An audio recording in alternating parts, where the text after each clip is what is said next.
हम सिर्फ इतना कह रहे हैं कि इस हालात में जब 50,000 लोगों की मौत हुई है, जज भी संक्रमित हो रहे हैं, यूपी में 2 कैबिनेट मिनिस्टर की कोरोना से मौत हुई है, बिहार में एक आईएएस ऑफिसर की मौत हुई है, एक दिन पहले एक डॉक्टर की मौत हो गई बिहार में ही। ऐसी परिस्थिति में जब लगातार संक्रमण की संख्या बढ़ती चली जा रही है, 13 दिनों से दुनिया भर में सबसे ज्यादा, और करीब करीब 1000 के करीब लोग रोज मर रहे हैं, 900 800 से 1000 के करीब में।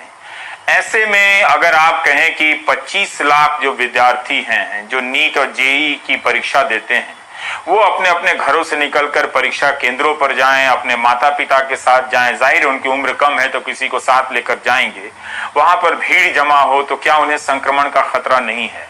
अगर इनकी जिंदगी के साथ कुछ हुआ, अगर इनमें से किसी एक छात्र की भी जिंदगी दांव पर लगी, तो उसकी जवाबदेही कौन लेगा?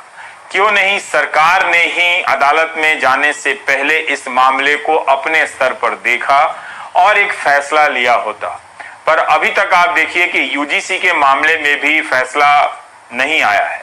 पर नीट और जेईई की परीक्षा के जो विद्यार्थी हैं वो अपने स्वास्थ्य की चिंता को लेकर काफी परेशान थे। छोटे बच्चे हैं, उनके साथ बीमार माता पिता भी जाएंगे और उनमें से बहुत लोग कई तरह के बीमारी से ग्रस्त भी होंगे। इन चिंताओं को लेकर कई घरों में मौत हुई होगी कोविड के कारण, कईयों के मोहल्ले में को कंटेनमेंट जोन बना दिया होगा। बिहार में आप देखिए 6 सितंबर तक के लिए लॉकडाउन बढ़ा दिया गया है। बहुत लोग ऑनलाइन पढ़ाई एक्सेस नहीं कर पा रहे हैं। ठीक है कि अदालत की ये चिंता कि इनका कैरियर नहीं बर्बाद होना चाहिए, लेकिन उससे पहले जिंदगी भी दांव पर नहीं लगनी चाहिए। इसीलिए ये छात्र सुप्रीम कोर्ट के इस फैसले से बहुत असहज महसूस कर रहे हैं। जो फैसला आया है कि नीट और यानी मेडिकल की प्रवेश परीक्षा और जेईई यानी इंजीनियरिंग की प्रवेश परीक्षा अपने नियत समय पर होगी, छात्र अभी भी दहशत में हैं, इसे स्वीकार नहीं कर पा रहे हैं। आशीष की रिपोर्ट देखिए। इंजीनियरिंग और मेडिकल प्रवेश परीक्षा की तैयारी कर रहे लाखों छात्रों के इम्तिहान सितंबर में ही होंगे। कोविड-19 के कारण जेईई और नीट परीक्षा को टालने की कुछ छात्रों की याचिका को सुप्रीम कोर्ट ने खारिज कर दिया। इस दौरान सुप्रीम कोर्ट ने कहा कि जीवन को रोका नहीं जा सकता, हमें सभी सुरक्षा उपायों के साथ आगे बढ़ना है। छात्रों के कैरियर को लंबे समय तक खतरे में नहीं डाला जा सकता। क्या छात्र 1 साल बर्बाद करने के लिए तैयार हैं? शिक्षा को अब खोला जाना चाहिए। कोरोना 1 साल और जारी रह सकता है। क्या हम ऐसे में 1 साल इंतजार करेंगे? क्या आप जानते हैं कि देश और छात्रों को क्या नुकसान होगा?